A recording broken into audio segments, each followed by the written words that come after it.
South Africa are in the perfect position to whitewash with the West Indies. 149 all out and 149 still needed for the West Indies, you would say, if they had to still be batting, but they're not. So South Africa are now 149 runs ahead, basically going into their second innings. I was sitting here beforehand and laughing with Aditya because I was like, we're probably going to completely demolish this team now if I come to think of it. If they couldn't score more 200 runs, even 200 runs on the board, put 200 runs on the board, it's probably going to be a very, very difficult day for the West Indies, a very tedious day because South Africa are just going to be exactly the same, patient, no pressure on them, going to try and pile the runs on. And that's what I'm expecting from South Africa, that they will be having the same approach. Now, whether that is the right approach or not, or the approach that fans would like to see, that's a story for another day. But we'll be talking about day 2, all the highlights of day 2, and what we expect from day 3. So all of that on the show next.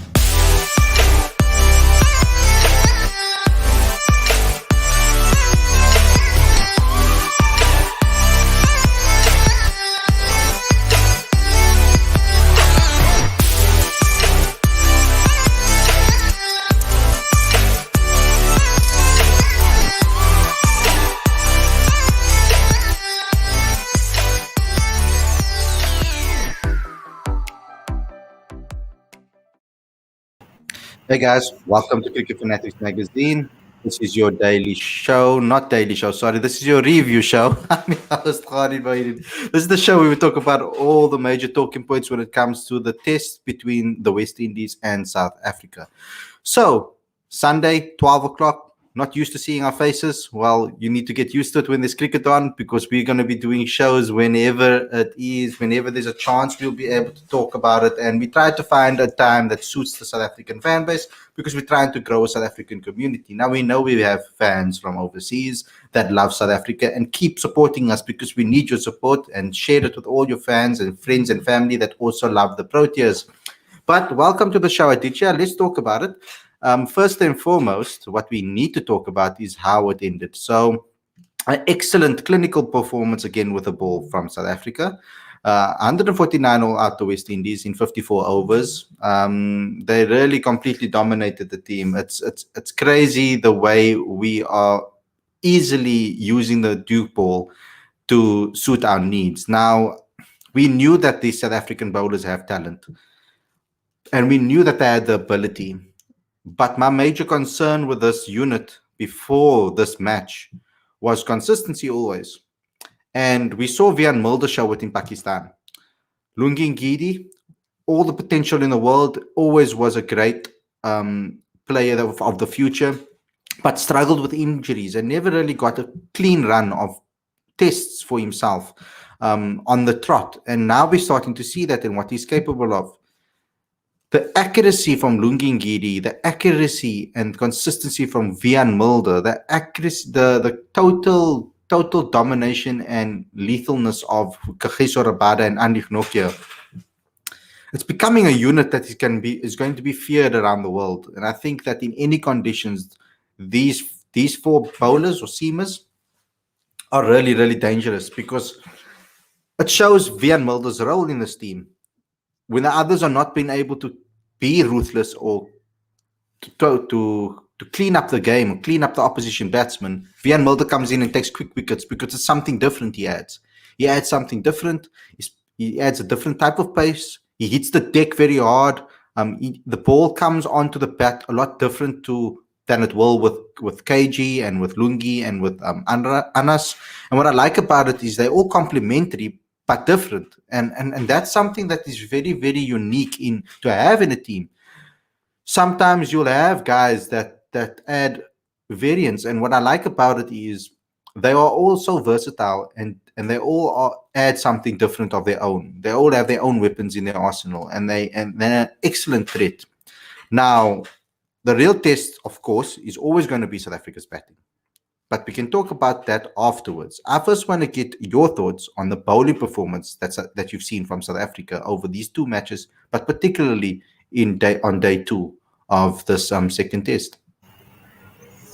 To use Dean Elgar's words, they were ruthless and clinical. Dean Elgar would be delighted with this performance. And to think that Kakiso Rabada could get a wicket at the first ball of the innings really set the tempo for the rest of it. Because looking at how South Africa had batted in the first innings, where West Indies had them in a spot of bother at 44 for 3, and then they bounced back. And then for West Indies to lose a wicket of the first ball, it really must have hurt the morale. And The kick ball, that they used to call it. the kick ball, The they had kick ball. three or four in an innings, incredibly. Three or four of those in an innings. And yeah, it was an expensive one for Vian Mulder, but great for the rest of the team. And then, of course, Lungi Ngidi was brilliant. Andrik Nokia was great as well, although he had only one wicket to show in his returns. But as you rightly said, Kakiso Rabada, outstanding. He was ruthless, he was fast, he was fierce. And Lungi Ngidi was accurate as always. 3 wickets, pick of the bowlers. They had 2 wickets, I think. And then, of course, Vian Mulder. And it was interesting because there was a time when um, the wicket wasn't doing a whole lot, and conditions did appear to Yeah. be easier for batting. Um, and at that point, Vian Mulder, who's probably he's not an express pace bowler. He relies more on accuracy and variations. And for him to get remarkable figures of 4 overs, 3 maidens, 1 run, and 3 wickets, an economy rate of 0.25 runs an over is beyond phenomenal. These are unreal numbers. So great credit to South Africa. They've done really well, and they've set the platform for a huge victory. Now the challenge for them obviously is to put in second innings runs, and as Werner says in the comment section that he'd like to see Keegan Peterson and Carl Verene make runs. Absolutely. I'd also like to see Vian Mulder make a few runs. So for the guys that don't know and didn't watch the press conference was dominated by the kickball discussion. So our friend Tinus van Staden that came on the show obviously before the game. He was in our preview show. Go check that out. Some interesting insights. Even if you don't want to know about the preview, for example, you can still watch it. Still gives you excellent insight into the thought processes of all of us and what we think about the team. Because we didn't just preview the game. We spoke about teams in general, both teams in general, and their forward. So go check that out. Some excellent insights. But basically, for the guys that don't know, a kickball is when a player in the team, whoever, will call a ball for and say that ball is going to be a wicket. So, for example, Vian Mulder called Kagiso Rabada's opening ball as to be a wicket, thinking that the risk is not going to be high for him to call the first ball of an innings, and it didn't work in his favor because by calling it correctly, he now has to buy the team a round of drinks. So basically, that's what the kickball is, and they've actually got a few of them in throughout the innings. They said so. I don't know which ones exactly, but they did say that it happened a couple of times. So that's quite remarkable. I actually played this game with some of my journalist buddies in the Newlands in the commentary box, not the commentary box, but in the press box, wherever we are. Okay, for me, we don't buy beers and etc. It's just some bragging rights because obviously, guys, I don't drink. But we'll do it for like bragging rights. Like I'll say, this is wicket ball, and you can only call it for us. We can only call it in one particular over. You can't call it more than one ball in an over. So you must decide within the over or before the over which ball is going to be the wicket ball. So we do play these games like that along our journalist circles as well, in my friends group at least. I don't know if everybody in the journalist circle does that. But let's get back on topic because I'm rambling again. It's one of those days. Had a late night of sleep, so now I'm rambling on the next day because I'm tired. But that's just how it goes. You'll get to know me you get to know me the longer you are subscribers. Day 3. What do I want to see on day 3? Now, for me personally, the most important factor for me is there's no pressure on South Africa. That is the biggest thing that we need to know. South Africa can go out there and play their natural game now. Now, the natural game on this wicket is dependable on the conditions. So I think South Africa should go for 400, a lead of 400. They should at least go for a lead of 400. Minimum maybe 350. It would. I just want to see them be ruthless now with the bat. They've been ruthless with the ball, but I want to see them be ruthless with the bat. Now, fans that are maybe not traditionalists and that are not heavily into Test cricket, as majority of us, I hope you are, because Test cricket is the best format of the game, the most enjoyable for me.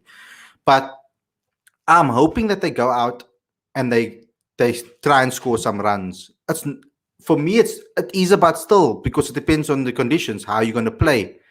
I don't think. Okay, from a team perspective and from a South African perspective, as a unit, they must be thinking, okay, look here, what is the best way we can play for this particular wicket? If the wicket is a little spicy still and it's moving around, then they need to play innings like Quinton de Kock and Dean Elgar played. They need to take their time, obviously build an innings. I would like to see Dean Elgar and Aiden Markram now put on an excellent partnership because it's been a while since we've seen them do it. I think they only averaged 36 as a pair, as an opening pair. So I'm hoping that they'll be able to put on a massive partnership here of at least 100 runs. I would like to see them back together and complement each other. Let Dean Elgar be the frustrating one on the one end, and I hope things go Aiden's way. If the wicket is spicy though, Aiden, please, I'm begging you, just take your time. I want to see you score a century here on this tour. I would really enjoy it if you could. And I would like to see us score a couple of centuries. I would like to see Keegan Peterson get an opportunity now and perform.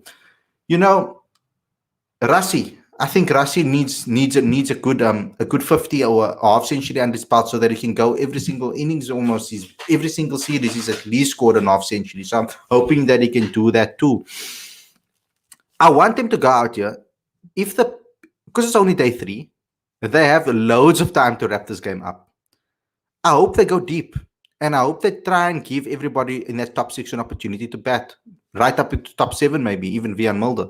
I would like to see everybody get an opportunity to bat. I don't want to see them maybe... I don't want to let them think too much of a declaration right now. I think only start thinking about a declaration when they're getting into day 4. I think bat for the day, dominate, and just completely bat them out of the game. I want to see them be ruthless with the bat now. That's what I would like to see. A couple of centuries here and there. I want to see an opening stand that is strong. I want to see Keegan Peterson come to the fold. It's all the perfect opportunities now for them. Now, we can't control the way the West Indies are going to bowl because any ball can have your number on it, like Vian Mulder said. On this wicket, any ball can have your number, any ball can have your name on it. And that was something interesting that he spoke about. But the only criticism I have of Vian is that it's his batting, and because and I'll be only critical of him because of this. And when we have a conversation again, and I'm going to try to get him on the show after the series, I'm going to try and ask to get him on and give you guys an opportunity, obviously, to chat to him as well and ask him questions. But I'm critical of him on this because I know him as a batsman first. That's how I always used to know him. His bowling was second for me. It was never the first thing. But now when he's playing for the Proteas, it's the bowling that he's actually taking the fold. It's taking the forefront. It's taking the front step. And his batting is kind of taking, he hasn't been as consistent as he would have liked. It's difficult because I would like to ask him how he's going to approach that. How is he going to improve it? How do you focus on both skill sets? Because batting and bowling are two completely different things. Do you balance it up in the training session? Do you focus on one? Does the other one take a backseat because of you focusing on the other? It's all of those type of questions I'd like to ask him. But from the batter's perspective, Aditya, what would be the perfect, if you were the coach and you could have everything your way, what would be the perfect scenario for you on day 3? With a 149-run lead, I suppose the ideal scenario would be to bat all of day 3 and then maybe a little bit of day 4, because that gives South Africa ample time to bowl out the West Indies. But I don't think we should get into this mindset that day 3 is going to be easy for batting, simply because I was just looking at the weather report right now, and it looks like rain is expected overnight, and the day is largely supposed to be cloudy. Unless that weather prediction turns out to be inaccurate, it looks like the South African batsmen will still be presented with a significant challenge. and therefore shouldn't get in the mindset that it's going to be an easy time for stroke play. So in an ideal scenario, South Africa should aim for 400 runs as a target, and give themselves at least a day and a half to be able to get the West Indies out. I mean, it's only 250 Yeah. that they need to score, and I mean, I would like them to even go to a further than that. I mean, I want them to bat West Indies completely out of the game. But that's why Test cricket is amazing, because it could backfire.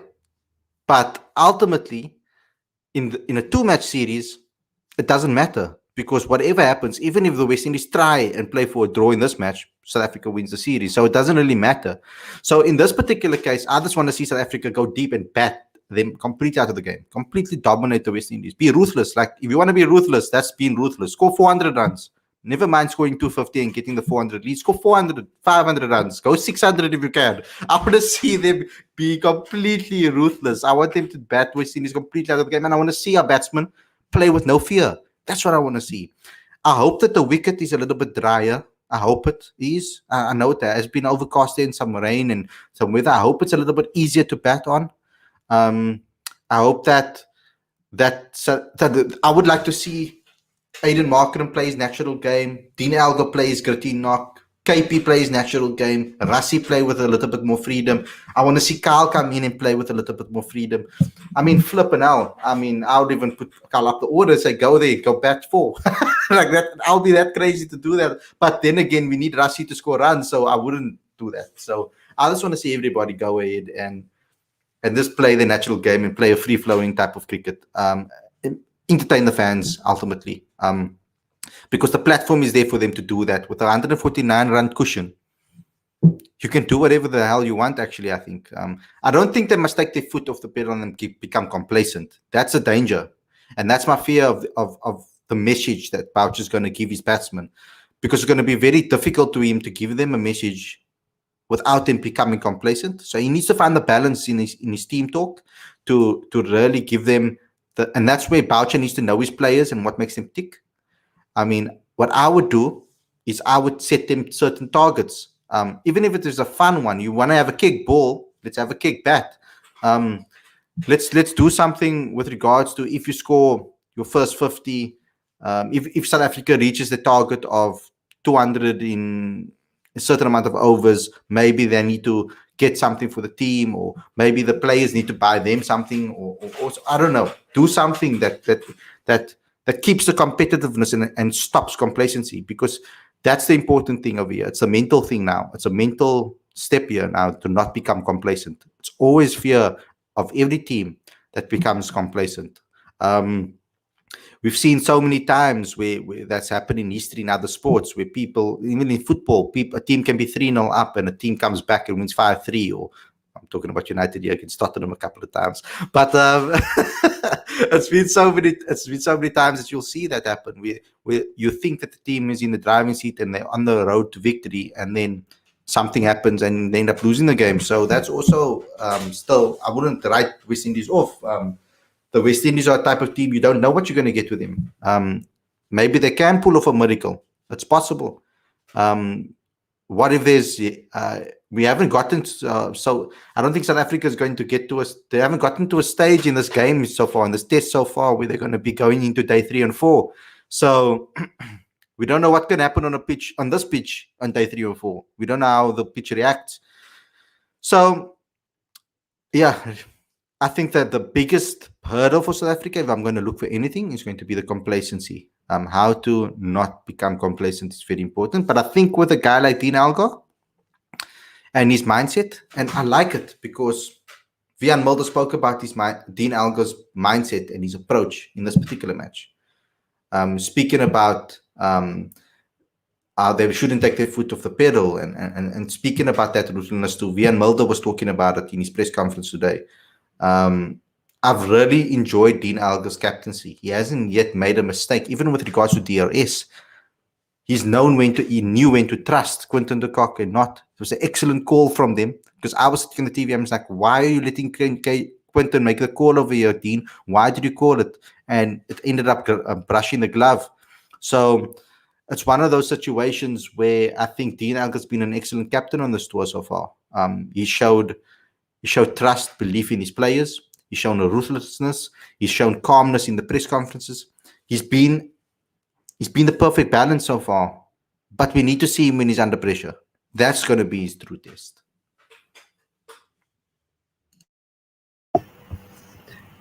Absolutely, and Dean Elgar has inherited a team that has largely been inconsistent over the last couple of years, and one of his priorities coming in as captain was to develop a structure in the team, to provide that template, and we've talked about it quite a lot on this show, where you give batsmen plans to work with, you give bowlers plans to work with, and for the most part they've stuck to those plans in both disciplines. One thing that comes to mind, particularly with respect to Keegan Peterson and Kyle Verreynne, is that this innings is an opportunity for both players to reflect on any technical difficulties that they may have had in facing the swinging ball on a challenging wicket. And I say this because I don't know if the fans have been watching the final of the World Test Championship, but there was a stat which said that New Zealand yesterday were able to extract 2.26 degrees of swing, which is the most for any bowling unit since 2006. Wow, that is a staggering statistic. That's ridiculous. Imagine that is a staggering statistic. Now, the reason I mention it is that and the great Sunil Gavaskar did an analysis of Rohit Sharma, Shubman Gill, and Virat Kohli. And he indicated that the reason that Rohit Sharma and Shubman Gill got out to swinging deliveries was because their foot was facing cover. And therefore, they were not prepared for the in-swinging delivery, and they were likely to nick off the out-swinging delivery. On the other hand, Virat Kohli's front foot was straight. It was facing the stumps on the opposite end. And therefore, his defense was equipped to deal with the in-swinger, and he was most likely to miss the out-swinger. And yesterday, his control percentage in over 100 balls that he had faced was 88%. That is, for someone who's coming in from spinning conditions to then go without a warm-up game into seaming conditions, that is a ridiculously good control percentage. And let's not forget he's got an out today, but we can't forget that he's batted brilliantly well yesterday. Yeah, and I think that's something that Keegan Peterson and Kyle Verreynne should look at and try to rectify this, because after this test match, there's not a lot of test cricket till I think November, December. Mm-hmm. So this is the... Yeah, that's true. Now, from my perspective, Aditya, I'm almost scared for them. Because it's actually the perfect scenario for them to perform. It's like there's no pressure on. South Africa can just go and bat. So if they fail now, we need to be very, very aware of the way they lost their wicket, if they do lose their wicket. And I think me and you just let's just make sure that we are very aware of that and actually watch it, analyze the way it happened. Because sometimes you can look away for a couple of balls and then you see again and then out. I think I'm going to watch every single ball of their innings if they get the chance to bat, to really see how they handled this, because then we can make an analysis between the scenario, the situation, and the way they approached it. And I think we should do that, Aditya. Both of us, let's have a look at it and try to analyze as best as possible how they approached their innings going forward. But guys, thanks a lot for tuning in. I hope you guys enjoyed this show. I'm hoping that South Africa can obviously dominate and obviously do exactly what we've asked them to do. But thanks a lot for tuning in on a Sunday. you're supposed to kick back and have some relaxed time. Thanks a lot for joining our show.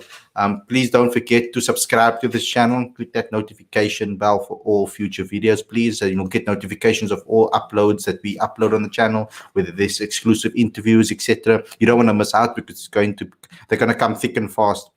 I'm going to be trying to hunt down a lot of interviews in this period right now. So please just press that notification bell. Smash the like button, share it with all your friends and family, and get down in the comment section. We will reply to you in the comment section if you give some good insight and you ask us some questions. So please get involved with all of our videos. Thanks a lot for watching, guys, and we'll see you again tomorrow with a full review show if the game is done by then, or we'll just give you another review show at 12. Etc. We will be doing a podcast show tonight at 8, so please support us. I know the game will be on at that point, but we're going to think of an excellent topic that you guys will be interested in, that you can listen to us while you're watching the cricket. Do both, guys. It's possible to do that. So thanks a lot for watching. See you guys again tonight with a podcast show. Take care, everybody.